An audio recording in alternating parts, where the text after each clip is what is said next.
What up, everybody? I'm Kevin Knowles. I'm here with the first episode of YGOU University. I am joined here with... Alex Marasco, Jeremy Stockflow, and Bryce Strike. So, how was your guys' week in YGOU? this week I went 2-2 at locals. Impressive.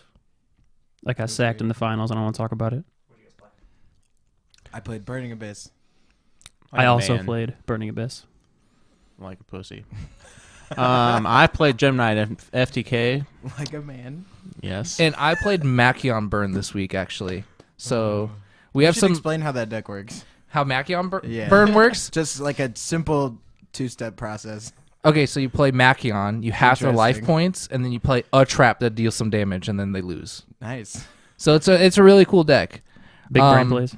You just go But second. besides the decks we played this week, I think one of the major things that's going on right now is we're seeing a lot of variance in the decks that are doing well at tournaments and winning tournaments.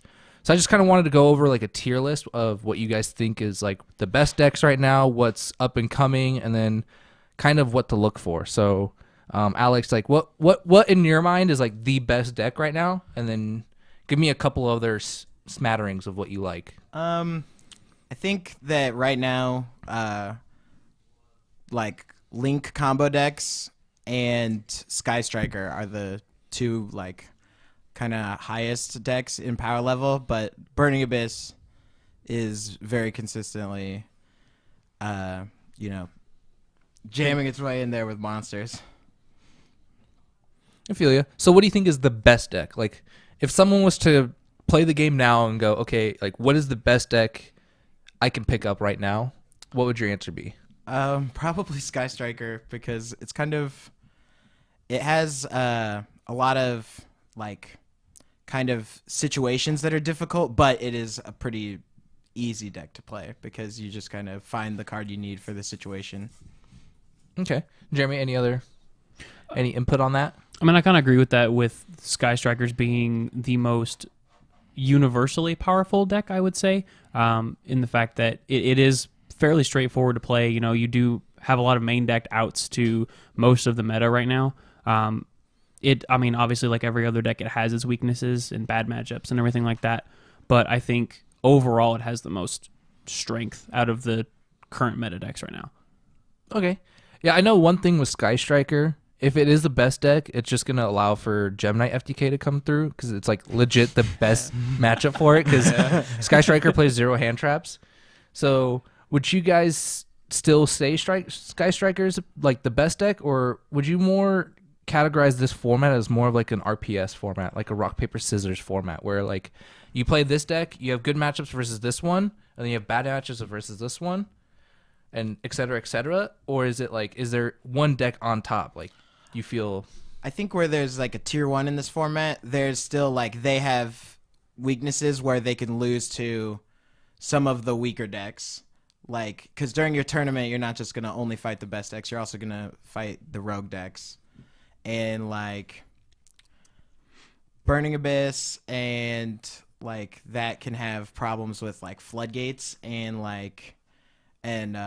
Sky Strikers also lose to like the floodgates against spells. Okay. So like that's a time where altar guys would come into play. yeah. A deck that plays Secret Village, a deck that plays a lot of trap cards, a lot of interruption. Mm-hmm. Okay, Bryce, any opinions on it? I would say Sky Striker is definitely the most represented deck. I want to know if I would say it's the best deck right now. I think like some sort of like danger combo deck. There's lots of them around there. Like there's the recent one with like the Thunder Dragons, and there's like the other ones that are more like FTK orientated or like Extra Link.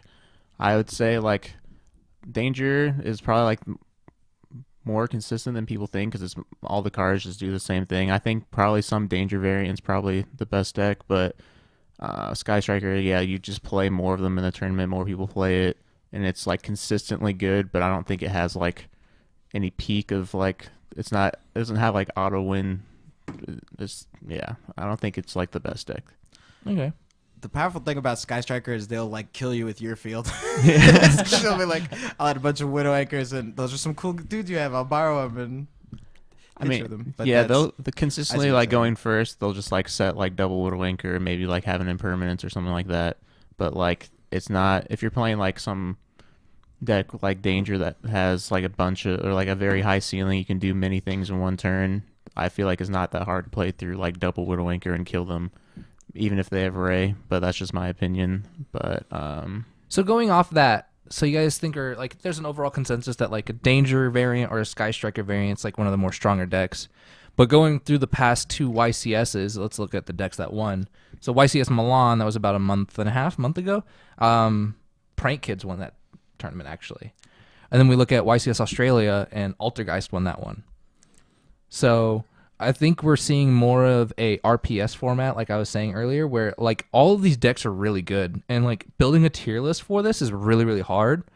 I think it really comes down to what your playstyle is and what you like.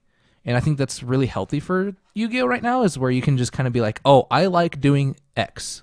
I like killing you on the first turn. Okay, yeah, you can do that. You can play that deck. I like setting a bunch of traps and interrupting your plays. You can do that. And you can play everything in between. And so, I mean, as someone that's recently coming back, I think that's the most interesting part of Yu-Gi-Oh! Right now.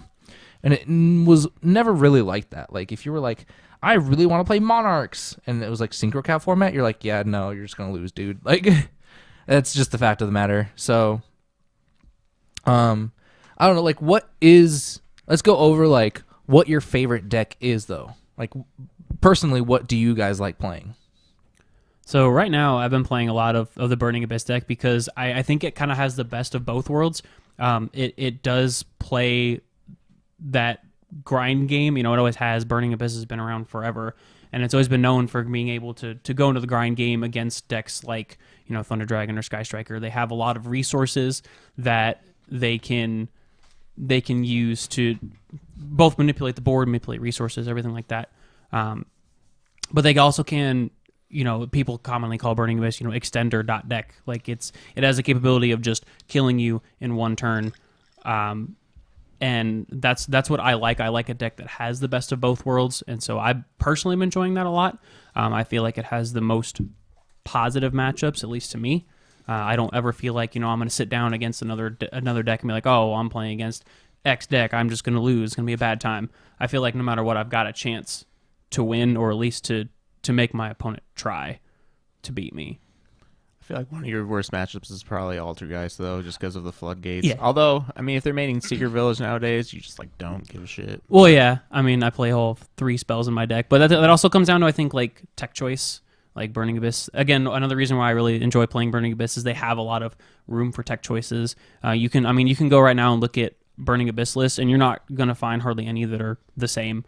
They've all got a bunch of different options that you can use, like a lot of different main deck, extra deck, side deck choices that all make it so you can adapt to the format. And that's why the deck's lasted so long, is because it has the ability to adapt to the format. And that's why I'm going to keep playing it until the deck dies. Never. I know. I get the link in like a month, and it's So that's kind of going along the side of like you get to do what you want. Like deck building choices, there's no like clear cut like this is the deck list. I mean, Gemini and a couple of FTK decks, it's like, yeah, no, this is the best deck list. Like, and you don't have any variants like off of that. Cyber Dragons, which is randomly a very popular deck, I would say. I think at the last YCS it was like 3rd or 4th most popular deck played. Mm-hmm. I mean, I don't think any topped, but like one of the things I hate about that deck, even though I think it's a cool deck, is like you just have to play like 35 cards, and like the rest of it, maybe even 40. Like there's not that much you can do differently about it, in my opinion. Very cookie cutter. Yeah, and then there's decks like Burning Abyss, Thunder Dragon that do a lot of things that you can like really like play with, and even Altergeist too. Like you can kind of decide what traps to play and like how you want to build it, what hand trap you want to main. But you know, apart from that, like I want to get like a solid like what are the top 5 decks right now? Each of you, no particular order. You don't have to put it 1st through 5th, but just like the top 5. Like if you were to say these are the top 5 decks in the format, go. I'd say Thunder Dragon, Burning Abyss, Goki or like a warrior combo deck, and Sky Striker and Altergeist would be my top 5. Yeah, I'm gonna put Burning Abyss up there. Sky Striker, those are kind of the obvious two. Some sort of Thunder Dragon variant, I think. I end up with the Dark Warriors as well. I personally think that Prank Kids are up there. I think they're highly underrated. Everyone thinks they're garbage. and I don't agree with that.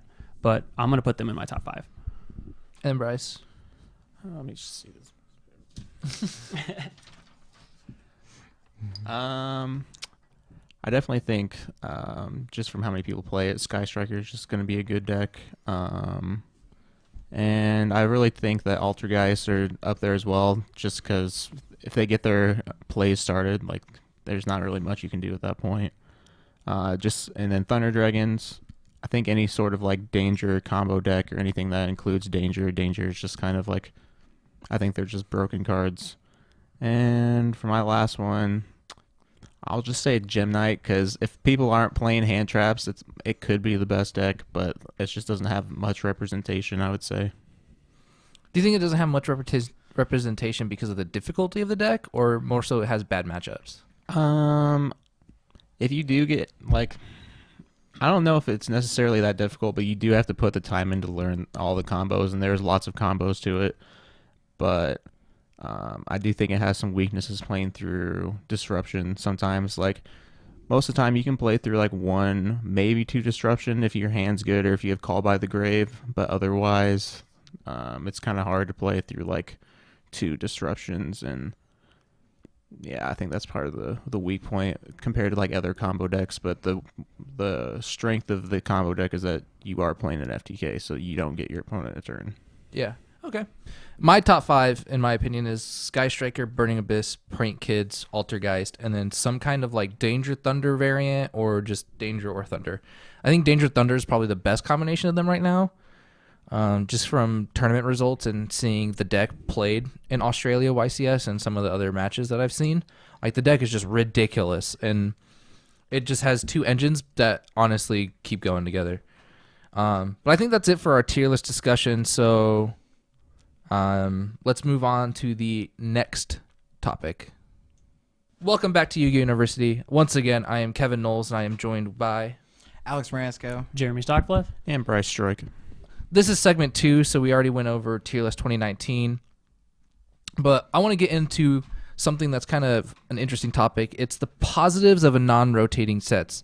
So I think Yu-Gi-Oh! Is one of the only games where we actually don't rotate sets out. I know Magic rotates sets out, and multiple of the other games have rotating sets. So I just want to hear you guys' opinions on it and kind of why it benefits Yu-Gi-Oh! And then maybe even why it harms Yu-Gi-Oh! In a sense. A good thing about it is that you can leave Yu-Gi-Oh! And come back, and what was my favorite thing I liked before, I can jump back into that and see how it stands.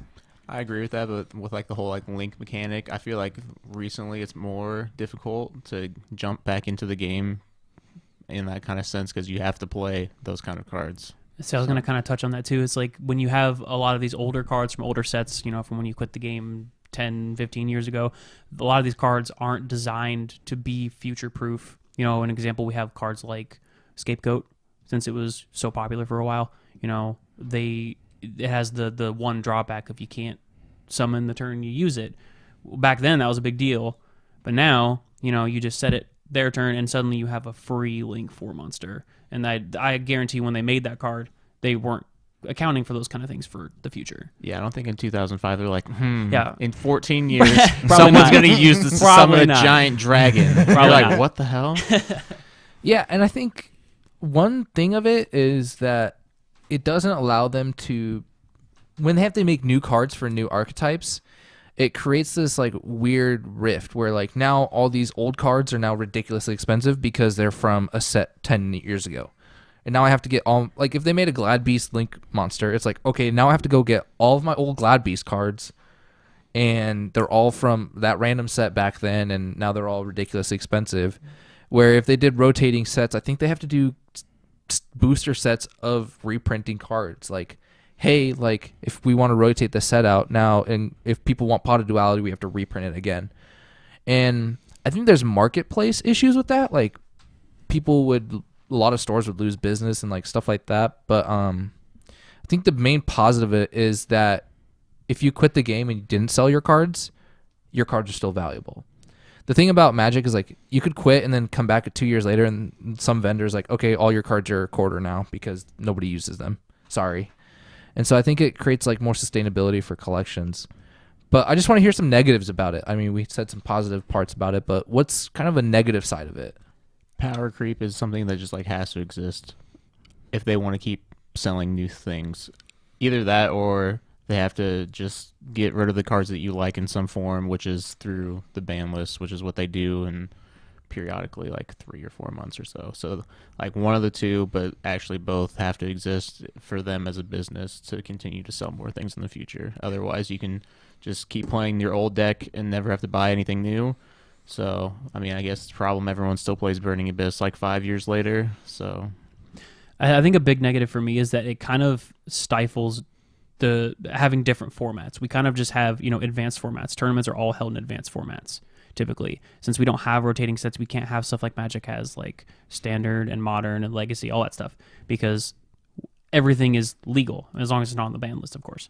But everything can be played in this one format, so we don't have different, basically variety. A lot of the joy for a lot of people, I think, playing card games is the deck building itself.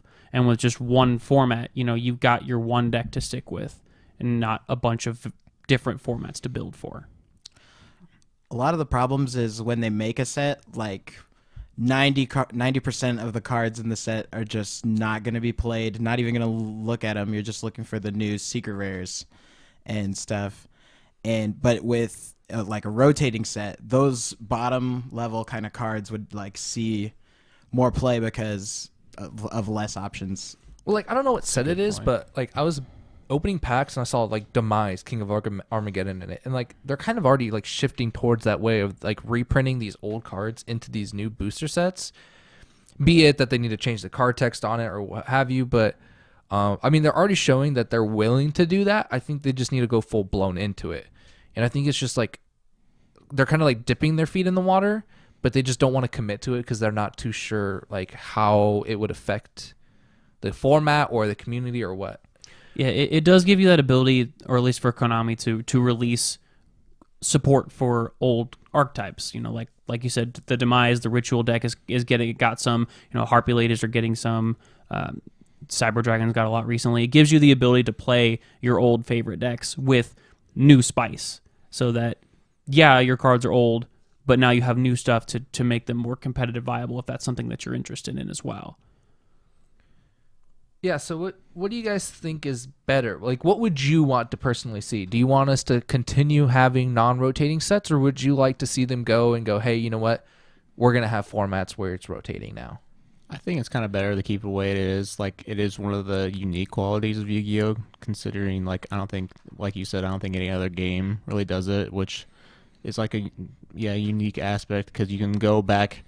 Sometimes like some old card becomes expensive, and like some people may not like that because it's hard to find, but like it is different than like a lot of other games, because you can play this old card that you never thought would be used in that way, and it's like randomly just a broken card.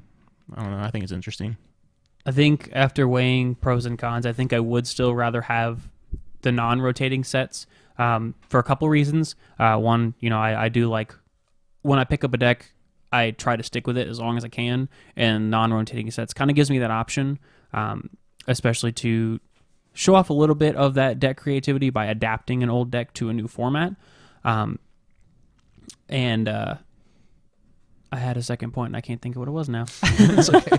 No problem. I was just going to add on to that. Also, what you said in like the first part about playing Burning Abyss, you can adapt and play different cards as long as you want to. Mm-hmm. I think that is one of the, also another benefit of not rotating, is that there's just a giant card pool, and you can play all of those cards. I mean, a lot of them from a long time ago aren't good and relevant, and that's just part of like the power creep and how the game works. But some of them are like randomly fringe, but they have uses because of how fringe they are and how they work with the new cards that come out. So I think like just the giant card pool adds a lot to like the deck building aspect of the game. I definitely agree. And then I remember my second point now. I think that non-rotating sets in a way are a little bit more friendly to budget players, because you don't have to build a new deck every 3 months, every set.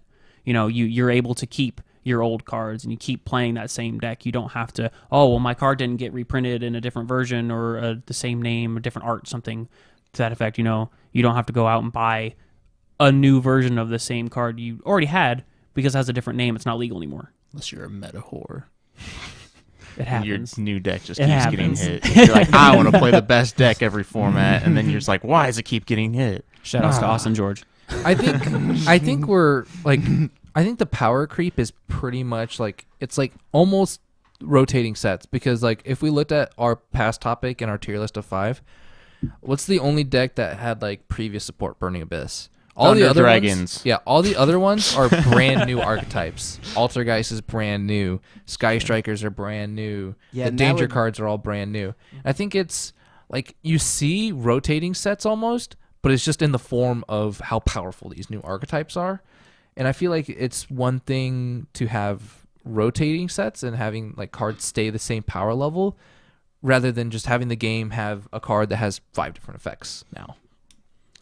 Yeah, I think what you're saying about how sets rotate themselves is kind of true, and really just having it be about rotating sets, it would just kind of jam out all that old stuff, and you like the format would be the decks that are like powerful right now, just with they wouldn't be able to access previous cards like Trickstars wouldn't have like a big burst turn without Scapegoat. Yeah. You know, they couldn't. So I think one of the best ways they could go about it, in my opinion, is like I was saying earlier, I like that Demise was inside of that new set. I like that they reprinted him, even though it was like random. I think they should do more of that rather than creating all those fluff, trap, and spell cards and all those monsters that nobody plays. I think they could make sets more of like, hey, we're going to reprint some of these archetypes into it, and then we're going to introduce some of these new ones as well. One, it's going to increase accessibility to those cards, and 2, it's going to still be able to introduce new archetypes. I have to agree and disagree on that end, because like I agree, yes, we do want to have more usable cards in the set, because people want to go to tournaments and use the best decks, but at the same time they have to keep in mind the casual players, who don't go to tournaments, who don't compete in big events, and they want to say, hey, this card looks pretty cool. All the competitive players say it's garbage, but I like it. I'm going to throw it in my deck. And I think that caters to a broader audience, and that's better as a company trying to support a community, not just aiming at the competitive scene. That's fair. So do you think like for Konami's focus then for these sets, do you think they should focus on the casual players or the more competitive players? Because in my opinion, I feel like how they print cards is definitely towards the competitive players. One of the biggest examples is when Pot of Duality first came out. Pot of Duality was a rare in Japan, and then they were like, you know what, we're going to make it a secret rare in America. That doesn't cater towards like the casual player. That caters towards the competitive players, because the competitive players are going to shell out the money for the 2-3 Pot of Dualities, and now my deck's way more consistent than yours, and et cetera, et cetera. When the casual players are going to be more like, well, I'm not going to get those cards, and then now they're like more not interested in going to tournaments, and then they'll eventually quit the game because they don't have anybody to play the game with. I see where you're coming from for sure, but I don't think that Konami actually really has anything to do with the secondary market. So, I get that, secret rares are obviously going to be more expensive. They're harder to pull and everything like that. But I don't think that Konami, prints Pot of Duality and they're like, hey, well, I bet this is going to be a $100 card. Let's let everyone else make the money off that instead of us. Well, I mean, Ooh. they still make money in a sense, because if it's a hard card to find and people want it, I mean, you still have to buy it from someone, and that person has to get that card from somewhere, Agreed. which is from opening packs. And if you want this card, they're going to have to buy packs to open packs, etc. Well, companies are notorious for doing things. There's a term called artificial scarcity, and the biggest person that does that is Disney. Because if you'll ever notice, if you go to like a Walmart or something, you cannot buy Disney movies that you want. If you're like, oh, I want to go buy Lion King, Walmart doesn't have Lion King out. It's because they release them at small amounts of time and then stop production of them. And we see that with Konami when they make short print cards. We all know short print cards exist. There's commons that aren't that they don't show up in the booster pack as much as they should. And secret rares are like, they tell you on the box, it's one in a box. Like, hey, you're going to get one secret rare in a box, and you're going to have a rare in each pack, and you're going to have a super in each pack guaranteed. So Konami makes those ratios, and they know we're going to print this really strong card that we've already seen is used in almost every single deck. And if we print it at rare, I mean, it has more ability and it has not as much scarcity. But if they print it at secret rare, okay, now I created a scarcity for it, and it's going to have a bigger market for it. I liked your idea about when they reprint the cards in a set for if they did cycling sets, because it would make it so that like if they had the cycling format, you would play the new cards and like those bottom level cards that are usually just garbage, those would like become playable. And then that goes back to what we were talking about, is if you open a pack, it's much more enjoyable when you like even the commons in your pack are playable like cards. True. Well, like for example, like let's say the Burning Abyss Link monster comes out in the next set. It doesn't, but let's say it does. I would be in favor of them reprinting some of the monsters. Like put Skarm in there, put Graf in there, put Seer in there into that booster pack. So then now when the casual player opens up that new Burning Abyss Link monster, they're like, okay, well, cool, I opened some of the Burning Abyss monsters too.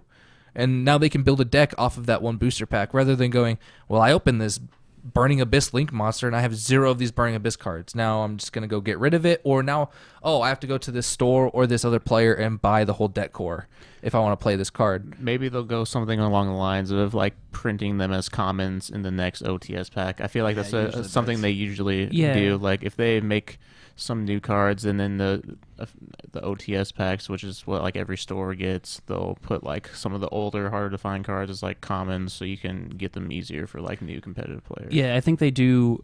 They do end up making value out of, because I mean you obviously have like your core sets, and then you also have things like the mega packs and like the OTS packs that do have the reprints. Like we were talking about, like the Pot of Duality, for example. Being an expensive secret when it was released, that thing's been reprinted quite a few times and it is now dirt cheap.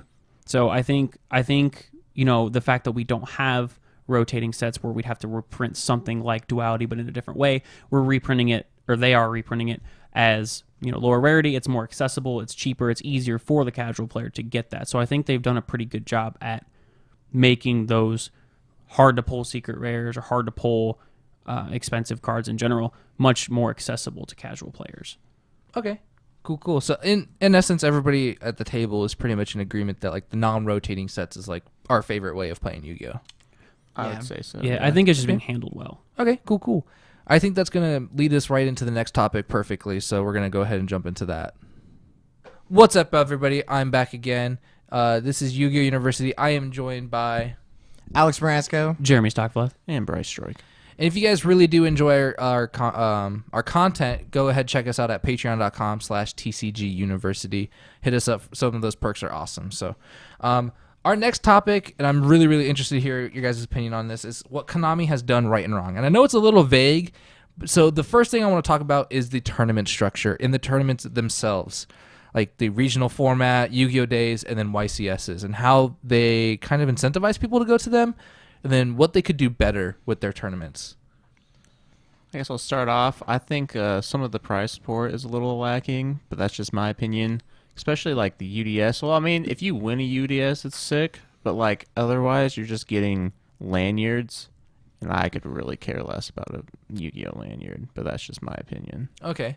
So you're like less incentivized to even play because the prizes aren't necessarily like helping you play the game or anything like that. It's just like a, hey, here's a participation trophy, lanyard. Not even trophy, but a lanyard. How about you guys? What do you guys feel like they could do better about tournaments? I mean, I kind of agree with the prize support being a little lacking. Like, I know a lot of people play the game because, I mean, if they're like me, you kind of just like competing. Being competitive is just fun. But at the same time, a lot of the times the prizes are just extra packs, or you have to place a certain, like in top 8 to get the special deck box or the mat or something like that. But even then, it's a deck box and it's a mat. Everyone's got those already. So you only really get to the interesting prizes at like a YCS or a Nationals level where you get the prize card. That's not released in a pack. You get it from being really good at a really big event. And I think that's cool, but at like a regional or lower event, it's less... It's just not as good. The prize support's not as good. It's a little underwhelming. Agreed. Yeah, I feel like a lot of the other games do it right. Like, I know UFS, for example, like they give like free plane vouchers to the winners of their like regional level tournaments. That's sick. And like that's amazing. And I know when we were playing back like years ago, Force of Will, like their tournament was a free plane ride. Like if you got top 8, you got invited. If you got top 4, you got a free plane ride. and stuff like that. So I think Yu-Gi-Oh could honestly take that into consideration. I know they don't want to do cash prizes, but I feel like vouchers for traveling is like one of the biggest things they could do. Like, hey, if you win a regional, you get a travel voucher to nationals. You get your invite, and then you get a travel voucher to nationals. I think that would help incentivize people, and then people would go to more than one regional. If you go to a regional, get your Nats invite, you're like, okay, cool, I'm done for the season. And you're like, and you and you stay at home. You're like, I have no reason to go there. I got my playmat, I got my deck box, stuff like that. And then if you do go, like, you just don't care and you play fun decks. And that's no problem, but it takes away from the competitive side. I feel like I get less competitive as the season goes on almost. Yeah, because I feel like a lot of people, when they do get their invite at those events, they kind of just, if they do show up the next one, they play something trollsy or fun, that they know they're not going to do well with. They're just like, hey, this is cool. I like this deck. It's like a pet deck kind of. While that's cool, play what you want, but it does kind of take that competitive spirit out of it after you've won one or done well at one event. Do you think instead of just doing like the one national season, do you think they should like break it down into multiple seasons? So that way you have to get your invite for that season, like if they do like twice a year maybe, or like 3 times a year, and you get your invite for like some event in that season rather than just only for nationals. It would incentivize people to go to tournaments more. I think it'd have to be invites to not necessarily nationals, because that gets expensive travel wise for a lot of people.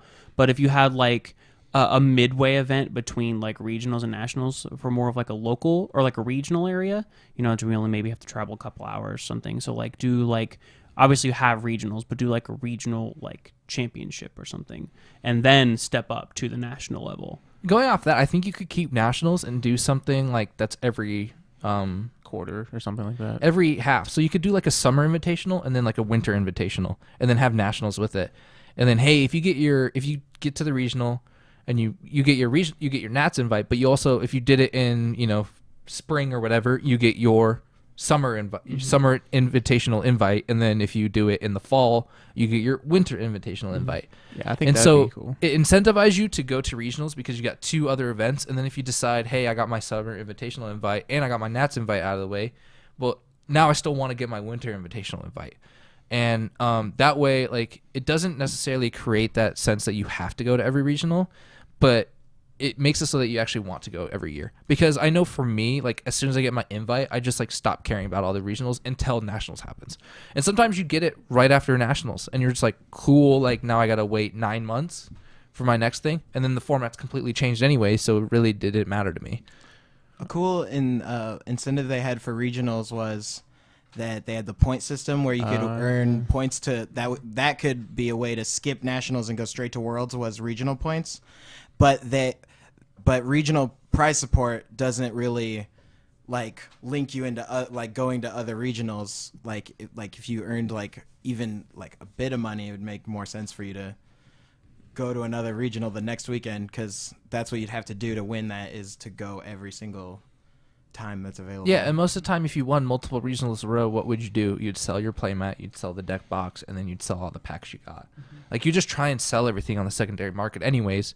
Which really, yeah, it's a roundabout way of giving cash prizes, but I feel like they could just up the prize support. We know Konami is a successful company, and their regional system is great, and people still show up. But, like, there's some regionals that only 80 people show up to, and then there's regionals, like, in California that have, like, 800 people that show up.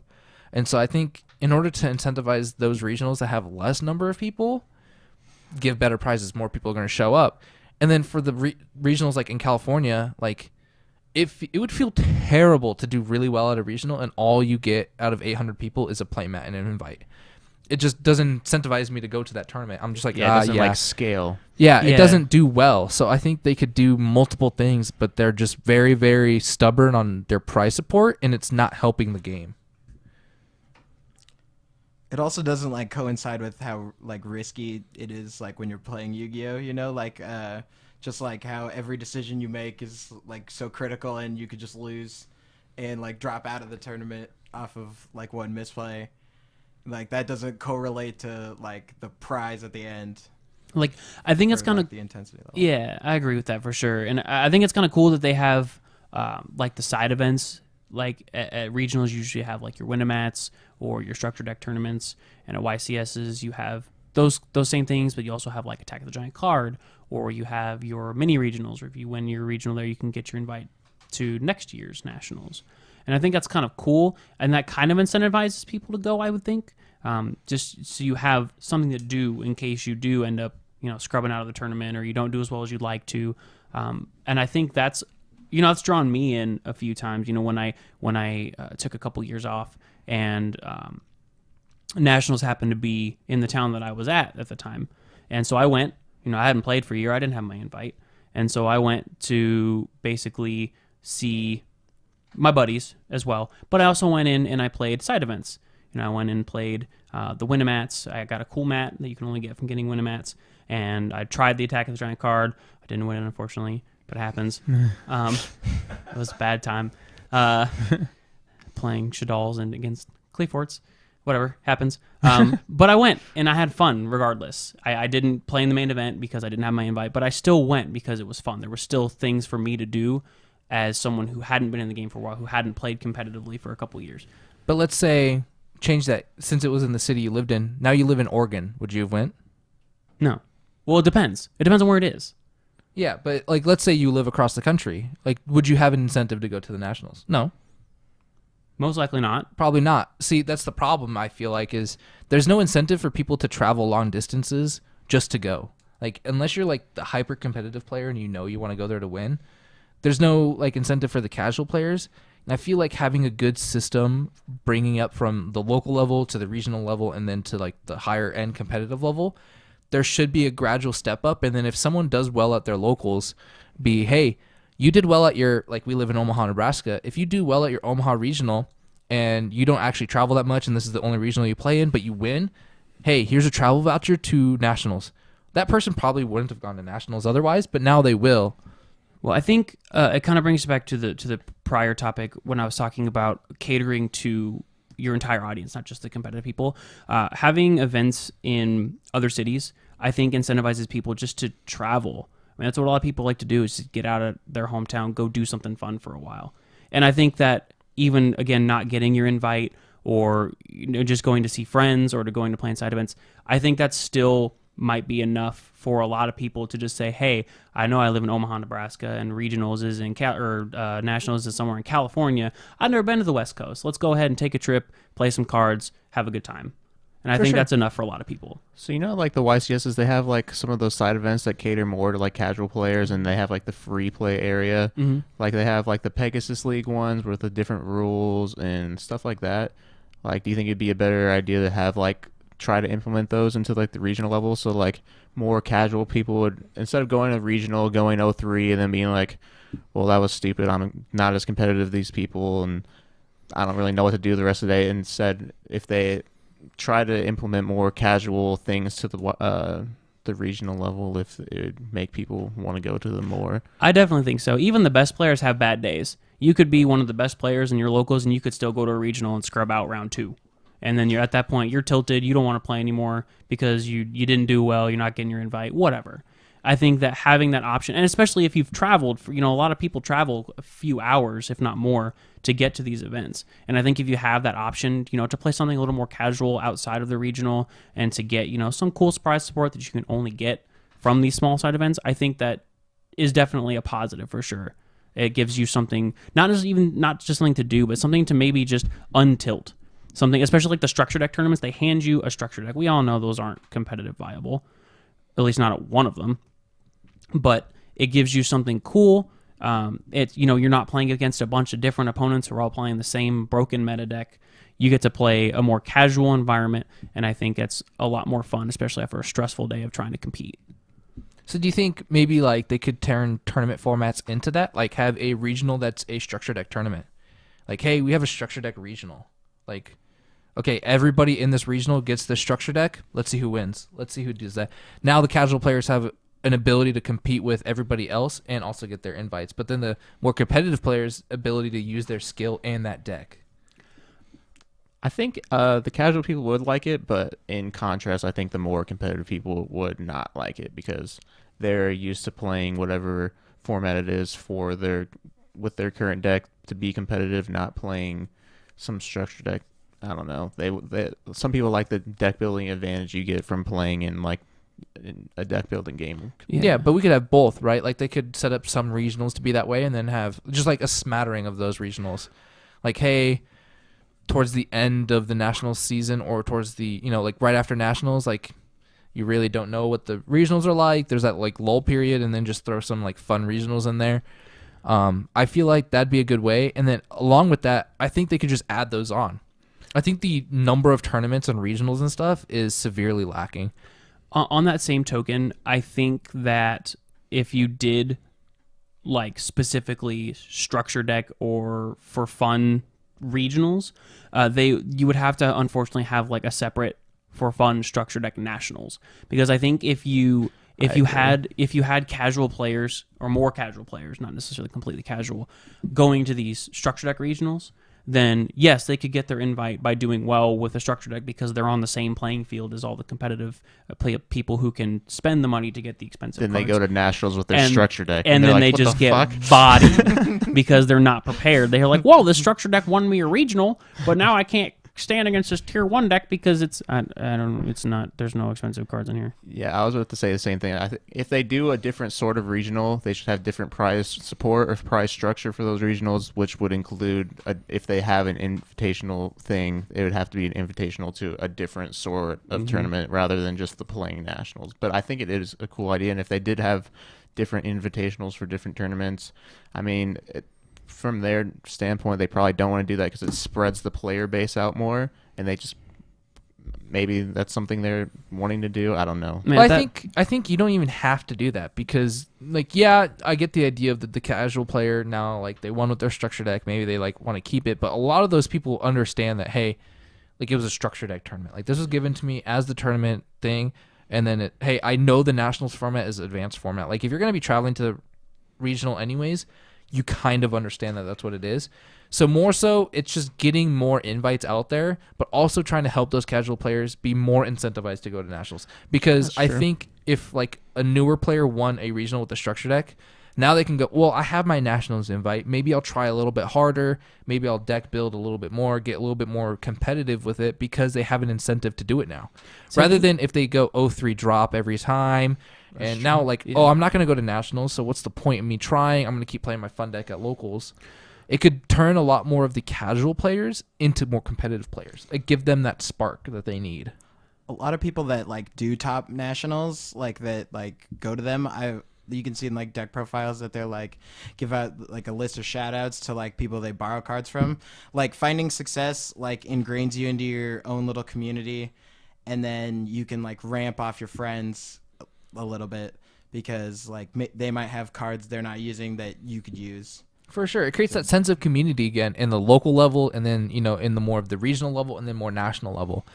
It does. That's kind of what I want to touch on too is a lot of the more casual players are casual because they don't have, the budget necessarily to pay for, because you look at a lot of the top decks right now and they have a lot of the same core cards, like something like Infinite Impermanence, which is $100 a piece. That's a lot of the reason that I feel like a lot of casual players are casual. So I think if we did stick with the idea of these structure deck tournaments, instead of having an invite to nationals, I think you just offer different prize support, like just different swag you can only get from these certain events. I do agree that, like what Alex said, with building a sense of community with all these people that do end up, borrowing or pooling together with the rest of their community for cards they don't have, so they can play, meta viable decks. But I think in this instance, still we would have to still consider the fact that each player is still their own card pool. You can't always, guarantee that someone's going to have the cards you need, something like that. So with that, how would you feel if regionals, like let's say Infinite Impermanence, that's a $100 card. What if at the regional level, hey, if you get top 4 at this regional, you get an Infinite Permanence that is full art or different rarity than it was. You take these meta cards and then Konami starts making them as reprints, but more as prizes. So like the YCS prize card is like it's a one of. Mm-hmm. But at a regional level, why not just reprint some of the more expensive meta cards, but make them a different rarity or change it up somehow and award those as prizes too? Yeah, Force of Will kind of did that back in the day, which is something I really liked because you could get some of like the harder cards to find, and they're also just they are a more expensive version, but it does bring down the price of the other one a little bit as well, which is nice. Yeah, I think that would be good for that alternate prize support to let people to give casual players a chance to be competitive. You know, there are a lot of good casual players who are very good at the game, but they just can't afford to play the game. And so I think that would be a good alternative to help them get into the game competitively. Yeah, and in a sense, like I'll take our local for example. I'm not going to name names, but like there's people here that don't have competitive decks, but they have a lot of skill and they actually understand the game a lot. And if they did well at like a structure deck tournament and did their regional, they could post in their local Facebook, "Hey guys, I got my nationals invite. This is the deck I kind of want to build. This is the deck I kind of want to play at nationals. Can anybody help me out?" And a lot of the times there's a lot of people that are like, "Yeah, I got those extra cards. If you're going to nationals, like I'll see you there. It's not a problem." I want our area to do well. And I feel like a lot of people have that like community feel within their area. And like I know for me, whenever I go to like a regional or a YCS or nationals, I'm always checking in on my friends like, "Hey, what's your record like? What are you doing? Like congrats, like good job." Like I'm always excited for my friends to do well and I'm excited for me to do well. So I know if like a bunch of the new casual players that I don't see going to those tournaments started going to them, like it'd create a bigger sense of community. Those people would get better. I would start getting better because they're getting better, and it just builds upon that, and then everybody becomes just overall better at the game, and it becomes a lot more competitive. And I think you can build a lot more player retention that way too. You don't see these people phasing in and out because they just lose like this fire for the game, or they're like tired of playing their janky decks and stuff like that. Like, oh hey, like I got a structure deck regional coming up. Like I'm not gonna quit the game. Like I can go play in that. Like it's perfect. Yeah, and at that point it would start building attendance at the regular tournaments as well, because you're inspiring people to play, and that way, the prize support does get better when you have more players at a tournament. So you have bigger turnouts, bigger prize support, which is just a cycle where it just gets bigger and bigger and bigger. Fostering the community would end up fostering tournaments, which fosters prize support. It's all tied in together. I kind of had an idea. It was like, along with like the alternate art and the structure deck regional, is like, what if the structure decks they use for those regionals were specifically made for those regionals? So like they specifically make a structure deck that you only get when you go to those regionals, and maybe they include cards that are hard to get for like the casual players, and it's more of an incentive for them to go. They get those cards in the decks, and yeah, it's just like a different incentive, and it's just like a deck that you can't just like go out and like practice with it, buy like all the other old structure decks. It's really just like sitting down, getting that deck that day, and then like seeing what it is. Like a regionals 2019 structure deck list, almost. Yeah, like they have a specific, and it's not like they print new cards in it. It's all reprints, so like it helps out the casual players because they get like reprints of cards that maybe they don't have, and they'll also get them more inclined to join the competitive scene as well because of the cards they get for going to that specific event. Yeah, so like let's take for example, like how would that benefit Konami though as a company? Like what benefit do they get from that? They get the casual players more inclined to go into the competitive scene, which attendance. In attendance as well. Yeah, but I meant as far as like having to go through all the work of printing all those cards, making sure all the tournaments have those structure decks and stuff like that.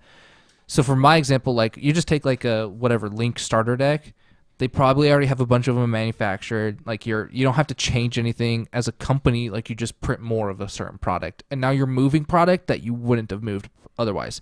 Like those starter decks maybe didn't sell as well. Hey, let's run a regional with them. Now we're selling these starter decks. So in a sense, you got to look at it from Konami's perspective of being like, why should we print more of these things when we could just do it the other way and attendance might be the same? See, that's kind of, I see that as more of like a negative. If like you want to go to this tournament and play with the old structure deck that you could have had already, and play with like the old structure deck that you would have had already, I feel like that's not an incentive to want to go to the tournament. And especially if you see it from like your standpoint, it's like, oh, they have a surplus of this structure deck, they're gonna go get rid of them all at this tournament. It's like, I don't know, I'd be less incentivized if I knew that there's the possibility of them doing like creating a structure deck if the prize pool stayed the same as it is though. But what if they made it so, hey, this starter deck tournament, you still get your nationals invite, you still get the same, like a different playmat, let's say. Mm-hmm. Now you get a different playmat for the structure deck regional rather than the regular regional. Maybe an alternative card. Yeah, and then maybe an alternate card. You don't care that they're like giving a surplus of the structure deck. You're like, okay, cool. I'm going to go buy this structure deck gonna go practice with it so then I can get that card. You're still incentivized, but now the tournament format changes. But since you're a competitive player, you're willing to do that stuff, and more so move into the aspect of I'm playing for the prizes, not for the format. I think at that point, I think I would still agree with what Bryce said about like the custom starter deck or structure deck for the tournament, or have like a choice of like, one of 3 custom structure decks for the tournament, because while it might not be like an immediate monetary gain for Konami, you're fostering your community. And I think that building your community, while you might lose a little bit in the beginning, I think it's worth in the long run to foster the community, to get more people in the groove of going to bigger events and seeing that the competitive side of the game is fun. And then that way they'll buy their own cards, buy more packs to build better decks, to show up to more regionals, and you'll build attendance, you'll build the community, and in that way you're going to have more people to sell to. So let me ask you this: like, if you had to choose between 2, would you rather them have like a regional starter deck, but you have the same prize pool, or they stick with the old structure decks but then a better prize pool? If the regional decks have good cards in them, like Ash Blossom, like as a one of, or like something like that, I would be very interested in going to those and getting the cards, especially for casual players as well. That would bring those people into the, well, now I have these cards, I can enter the regional, so I'd be really interested in something like that. Yeah, but you have to think each regional, like let's say California regional, they have 800 players. Now you got to put 800 Ash Blossoms into the rotation. You got to think about what that does to the secondary market. It's true. But if I do, top 8 gets these cool alternate art Ash Blossoms, okay, you're still putting more copies into the rotation, but it's maintaining a secondary market. It's true. They already kick people out of regionals. The difference between the two ideas is one is benefiting the customers and one is benefiting Konami more. For sure. Awesome. So I think overall all of us are pretty wanting these tournaments to be better. I think prize pool is the main thing we were talking about, and that we want the prize pool for these tournaments to be better. And I think in turn, it's going to help our communities grow. So in all reality, like, it's just better for Konami to make the prize pools better and help foster a community of competitiveness, but also cater to the casual players, correct? Yeah.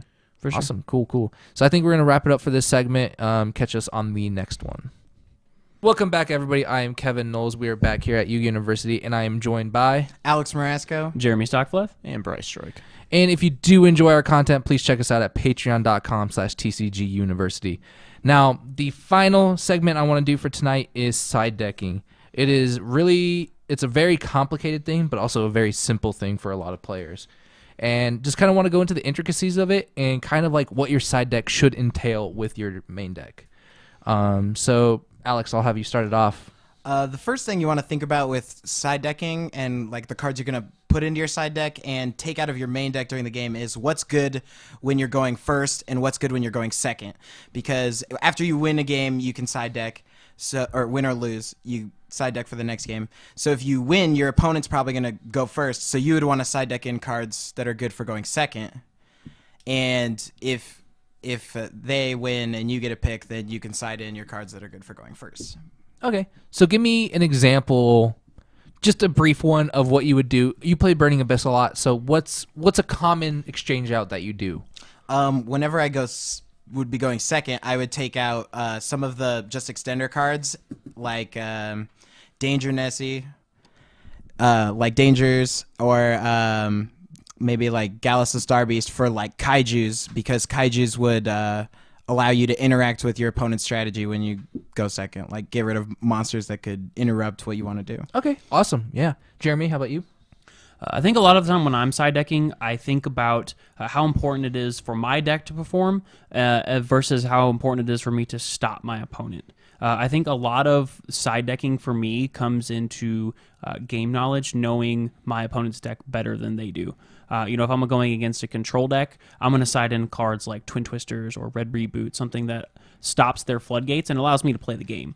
But at the same time, if I'm going against another combo deck that wants to go first and lock me out of playing the game, like extra linking, something like that, I'm going to play more things like Kaijus or Raw Sphere Mode, something like that, that will basically, or hand traps even, basically to interrupt their plays so that their board is less of a hassle for me to break. So it depends on, what you're playing against, what you think you're going to be playing against, and how effectively you want to shut them down or to further your own end game. Okay. Bryce, any I was thoughts going on to that? comment on what you just said. I think most of what you just said was like going off of you want to play cards. Maybe you take things out of your main deck that maybe make your goals harder to achieve or make your game playing worse. But like it makes it so you can play your deck better, or like you can play at all. Like when you're signing in Twin Twisters or Red Reboots, when you're playing Burning Abyss. In your main deck, you really don't have any answers to stuff like that. Exactly. So, like, you're making your deck worse because you're taking out Sega's Light, one of your better cards, and, like, possibly some other extender monsters that, in most situations, you would want to have, like, more extenders to further your own game plan instead of ruining your opponents, because, in general, that's a better strategy. But if you can't play the game because they have rivalry of warlords, then, like, you have to play X card to be able to defeat that, or else you're just going to lose. Exactly. I'd rather play a worse deck than not play the game at all. Exactly. Okay, so like, what do you guys, for like some of the newer players, like what is like some of the more key side deck cards you would say right now? Like in this format, what's a good side deck card? Like what's almost like a must-have I think in your most 15? people are playing some variation of Twin Twister and or Red Reboot, either as 3-ofs or 2-ofs for some of them, but like at least 5 to 6 slots are dedicated to that. And like I know at the most recent YCS, the people that were playing like the Danger Thunder Dragon deck, they decided not to play as many of those cards, and they did very well throughout the tournament until like the end of the tournament, where they just played against Alter Guys and they both lost the same dude because they don't have an out for the most part. They didn't play any Twin Twisters, so they didn't have any out to Rivalry. So it's like they just kind of just lose if they draw that card. Okay. How about you guys? What's your favorite side deck card, or what's like your must-have that you always throw into your 15? In mine, I pretty much, it's kind of hard to say. I always find, I mean, in all of my side decks, I pretty much find Twin Twister in all of them because I don't like Floodgates. I think it's hard to say that there's a staple side deck card or set of side deck cards because every deck is different. And every deck you're playing against is different. You're going to have a different strategy against other decks. So I think saying, hey, I'm going to throw Twin Twister or Red Reboot in all of my side decks ever is kind of hit or miss because, you could be playing a deck that you need all the cards in your hand. You can't afford to discard out Twin Twister, something like that effect. So I think that it definitely comes down to the deck you're playing and the matchups that you are afraid of the most. But I think there are some universally good ones. Like we saw Sphere Mode in like everybody's side deck when Goki's first started getting big, when the extra link mechanics started becoming big, because that was the best surefire way to break that and allow you to play the game. So I think in certain metas there are key side deck cards that will go in most players' side decks, but I don't think universally we can say that there's like cards that should be in everybody's side deck. Okay. How about you, Alex? When I build my side deck, I'm looking for like key categories, and it's usually like what would be strong going first and what would help my weaknesses when I'm going second. Okay. So like when you're weak going second, you would want like if they're a combo deck, outs to their board, like they're monsters. So like for Thunder Dragons, you'd want to side in like Book of Eclipse because they make like a wide field of strong things, and then but like against Sky Strikers, you just want a kaiju to like shut them out. But against like the Altergeist and stuff, you'd want like Red Reboot and Twin Twister or Denko Sekka. I think adding on to like the going first and going second side decks, some decks don't even have anything else they want to get side playing when they go first. Like there's only cards that you want to put in going second because your deck is as good as it's going to get when you're going first, and they don't play any cards in their main deck specifically for going second because they're just kind of all in on going first. And I know I do that with Gem Knights, so it's like my entire side deck is built around when I'm going second, what cards I want to put in when I'm going second against X deck, and a lot of combo decks are just that way because game one, like there's not any specific hate that most people are going to have against your deck, so you're more safe to just play more extenders game one. I feel like a lot of the times your side deck choices are going to be for when you're going second. Well, it depends entirely on what you're playing. Like current Burning Abyss, what I play is mainly a going second deck. And so I know that a lot of times when the dice are thrown and I choose to go second when I win the die roll, people are going to think, oh, well, he wants to go second, so if I lose, I'm going to make him go first. And so I cater my side deck accordingly. I side things like Majesty's Fiend that allows me to make a good turn one play that shuts down my opponent. So I think it's entirely based on what you want to play. If you're playing a going second deck, you're probably going to side to go first. If you're playing a going first deck or control deck, you're probably going to side to go second to strengthen your bad matchup. You're basically, I think siding is not necessarily for trying to counter your bad matchups. It's trying to counter your bad mechanics. What mechanic of the game or aspect of the game is going to hurt you the most, and how do you counter that? Yeah, Okay. I like that because, like, specifically in your deck, I don't know if you play like Blackluster Soldier or anything like that, and like if you know possibly that you're gonna have to go first, that's just a brick card. You don't want to start with 4 cards. You'll probably just side that out just to be safe because it's a great card to have when you're going second, but it's just terrible to go first with because it's just a brick. You need to get something on the board to stop them on their next turn. And yeah, you just want to play it safe by just siding out the cards that are good going in a specific route if you don't know what they're going to pick, especially when you usually go blind second. Exactly. Yeah, I'll say for me, like the 2 decks I've learned how to play are Altergeist and Gem Knights. For Altergeist, like your side deck is like really, really weird because there's a lot of like going first and second, but it's so matchup dependent. Like one of the ones I really liked in Altergeist, and I even thought about main decking it, was Evenly Matched, because Evenly Matched was just ridiculous in that deck. You get to resolve it and then go multi-faker and just keep going off. And you don't really see that one in a lot of other side decks, but for Gem Knights, like it's all hand traps. Like I have like 3 Valor, 3 Ghost Ogre, 3 Ash. Like it's all stuff to make sure I can get my turn so I can kill you. And I think side decking is one of those difficult things, and I think building the side deck itself isn't the hard part. I think what to take out and then what to put in is the hard part. And I always struggle with that sometimes, even later into the tournament. And I'm like, okay, well, what do I need to take out of my 42-card Gem Knight deck? Like, I need all these 42 cards. I chose to play these for a reason. Now what do I take out in order for these to happen? And so just kind of your guys' thoughts on what to take out almost. Like, how do you guys personally go about making those decisions? Because you can't take out too many cards that go with your game plan. Because if you're taking out, like, let's say I'm playing Gem Knight, because apparently that's just what we talk about sometimes here. But I have a hard time sometimes when I'm going second side out. Because I know, for instance, when you were watching me play at the regional, you saw me side out like a bunch of cards when I was going second against I think he was playing Spiral. And I remember you made a comment about that. It's just like, in that specific matchup, I had a lot of things I could side. I didn't side all of them in, but I remember I probably oversided, which is a big thing in this game. Is sometimes you do overside. You take out too many cards from your main deck that makes it so your deck just has too many cards that counter their deck and not enough that make your deck do what it's supposed to do. And if you draw too many of them, it's just an adherence. So I think, yeah, one of the big things is not taking out too many of your engine cards. Otherwise, you can't play, even if they're not playing, and it's going to be hard for you to win. Yeah, I agree. Like for me, with Gem Knights, like if I go second, I usually like guaranteed I'm siding out Called by the Grave because it's not good going second.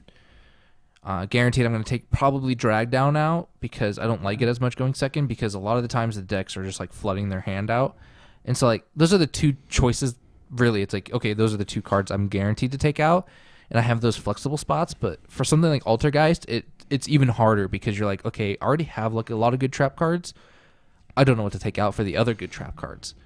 And so I don't know, how do you guys like make those decisions? Because it's hard for me to make those decisions, and I usually end up like siding out cards I shouldn't have, and then it really bites me in the butt. Usually when I build my deck, I rank the cards in it like by their power level, and usually I'll just chip away when I'm side decking. I'll chip from the bottom of that list out for the side deck cards. Okay. So like, I don't know, in Pendulum you play like 5 or 6 just random Pendulum monsters for your going first combo, and you can just cut those out because they might not help you going second, and you can put your side Okay, deck so in. you kind of like have a list of the cards, and you're like, okay, this is the card I need the most from my deck to work. These are the cards I need for my deck to not work. Like these are the least. These are the ones I need the least. Mm-hmm. And you kind of just take out those least needed ones, and then you're like, okay, well, if I side these in, they're high priority now. So it's almost like a priority list of the cards in your deck.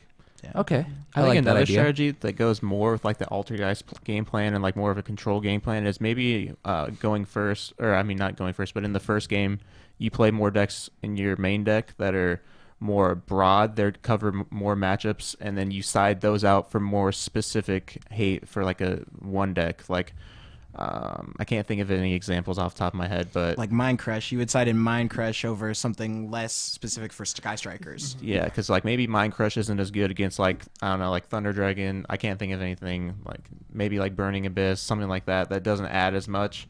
And like, but against a different deck, it's just specifically that much better. Like it's a 10 out of 10 instead of just like a 6 across the board that you would play in your main deck, or like a 7 across the board. And or Mind Crush would be like a 2 in some matchups. Yeah. I just want to say side decking is literally the hardest part of this game. I don't know if anyone else feels that way, but I hate it. I kind of want to touch on something that both of you said. First on the oversighting. I think it's the hardest part for me, at least, is finding a good balance between you taking out your engine or your extender cards and putting in those, stun cards or prevention cards, something like that. I think that's going to be the hardest part. It also comes down to everyone's deck is different.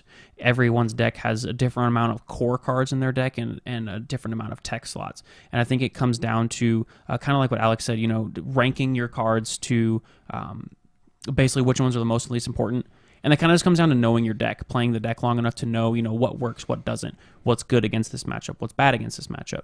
So I think the biggest part that goes into side decking is the game knowledge.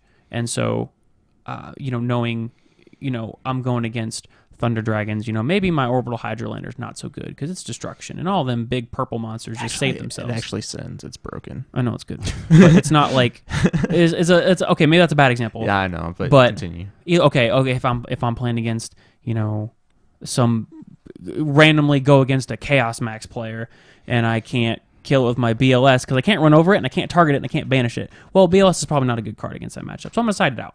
Yeah. Something to that effect. It's not always going to be that easy of a choice. It's kind of, I think side decking, for the most part, is kind of risk management. It's what can you take out, what can you afford to take out to try and either slow them down or make your game plan a little bit better against your opponent. I will say this week I played the Machion Burn deck. And one of the things I was siding in almost every matchup was Waking the Dragon, which is just a trap card that has an effect when it's destroyed by your opponent's card effect. And I played it because I knew everybody was siding Twin Twisters. And I was just like, okay, if they blow this up, I get this sweet 3,500 that can't die, and they just lose. And so I was siding cards for their side deck. Like I was like, okay, they're going to side deck this card, so I'm going to side deck this card. And so it's almost like that next level metagaming. Where Counter-siding. Yeah, like you're just decking cards for their side deck. And I know I did that when Fire Fists were big. I side decked 3 Full House for the mirror match because I would just tanky my Fire Fist dude, and then they would tanky, and I'd just blow both of the tankies up in a bunch of their back row, and then they just like lost. And it was purely for that matchup, and it was purely just to side deck against that one deck. So there's always choices between those, and I think like having some like choice cards like that is like really, really important. Yeah, I know we saw for a while, like right after Red Reboot came out, people were siding Red Reboot to counter other people's Red Reboots. Like, again, it comes down to like that game knowledge, what you think other people are going to side against you or what popular side decks are going to be, and then putting in cards that stop those. Because a lot of decks, especially if you're playing a combo deck, they're going to side cards to slow you down. And so you want to side deck cards that stop them from slowing you down. That's kind of that same, like, knowing the game, knowing your opponent's deck better than they do.